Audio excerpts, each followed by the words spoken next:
गेल्या काही दिवसांपासून धुळे शहरामधील सुशी नाला, स्टेशन रोड भागासह शहरातील विविध ठिकाणी अतिक्रमण निर्मूलन मोहीम राबविण्यात येते.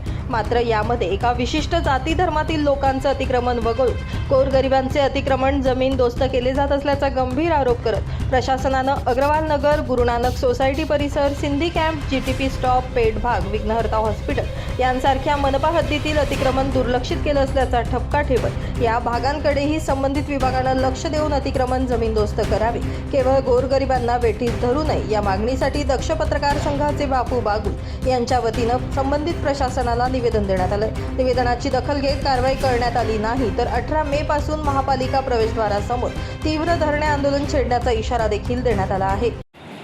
धुळे शहरामध्ये ज्या पद्धतीने विकास होत आहे त्या विकासाच्या अनुषंगाने धुळे शहरातील महानगरपालिकेच्या आयुक्तांच्या माध्यमातून आणि अतिक्रमण अधिकाऱ्यांच्या माध्यमातून धुळे शहर हे स्वच्छ करण्याचं काम महानगरपालिकेचे आयुक्त हे करत आहेत.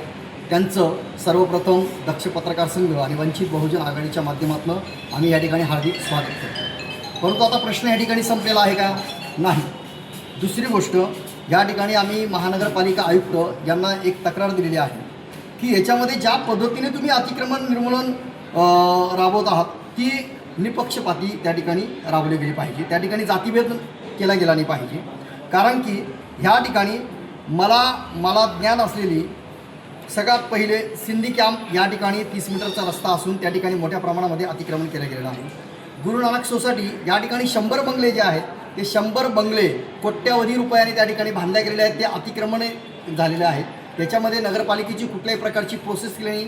त्यांनी त्या नगरपालिकेकडनं कुठल्याही प्रकारचा आदेश घेतलेला नाही. ते देखील अतिक्रमण आहे.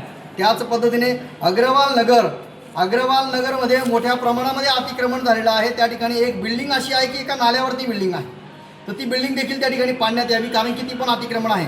विकास तुम्ही म्हणतात ना, तर विकासाच्या माध्यमातून जेवढं अतिक्रमण आहे ते अतिक्रमण हटवावं. त्याच पद्धतीने जीटीपी स्टॉपवर नाल्यावर एक पेट्रोल पंप बांधण्यात आलेला आहे.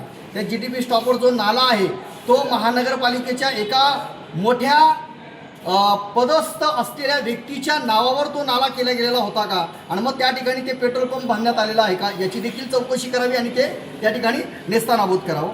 त्याच पद्धतीने पेठ भागामध्ये जी काही अतिक्रमण आहे ते पेठ भागातलं अतिक्रमण करावं. विघ्नहर्ता हॉस्पिटल सुपर स्पेशालिस्ट हे तुम्ही जर बघितलं तर त्या ठिकाणी तो नाल्यावर बांधला गेलेला आहे. ती महानगरपालिकेची जागा आहे. त्या ठिकाणी मोठ्या प्रमाणामध्ये आर्थिक व्यवहार देखील झालेला आहे. डॉक्टरांनी या ठिकाणी आर्थिक व्यवहार केलेला आहे असं आम्हाला महानगरपालिकेच्या काही कुजबूज प्रकरणातनं समजतं. म्हणून या ठिकाणचं जे काही स्पेशल हॉस्पिटल आहेत ते जे काही अतिक्रमित आहे ते देखील या ठिकाणी काढण्यात यावं.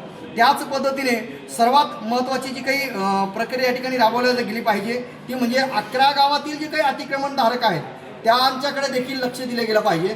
जर तुम्ही ज्या पद्धतीने रेल्वे स्टेशनचं अतिक्रमण काढतात, दलितांचं अतिक्रमण काढतात, मग हे जे काही सुपर स्पेशालिस्ट लोक आहेत हे मोठ्या मोठ्या सवर्ण जातीचे लोक आहेत की ज्यांच्याकडे पैसा आहे, बंगला आहे, मग यांचं अतिक्रमण का नाही हा प्रश्न या ठिकाणी निर्माण होतो. म्हणून माननीय आयुक्त साहेबांना या ठिकाणी मी जे काही पत्र दिलेलं आहे, जर हे अतिक्रमण रविवारपर्यंत जर काढलं नाही तर सोमवारी दिनांक 18 तारखेपासून या संपूर्ण सातबारा मी महानगरपालिकेच्या समोर लावणार आहे आणि कशा पद्धतीने ते अतिक्रमण केले गेलेलं आहे ते त्या ठिकाणी दाखवून मी मोठ्या प्रमाणामध्ये जनआंदोलन करेल.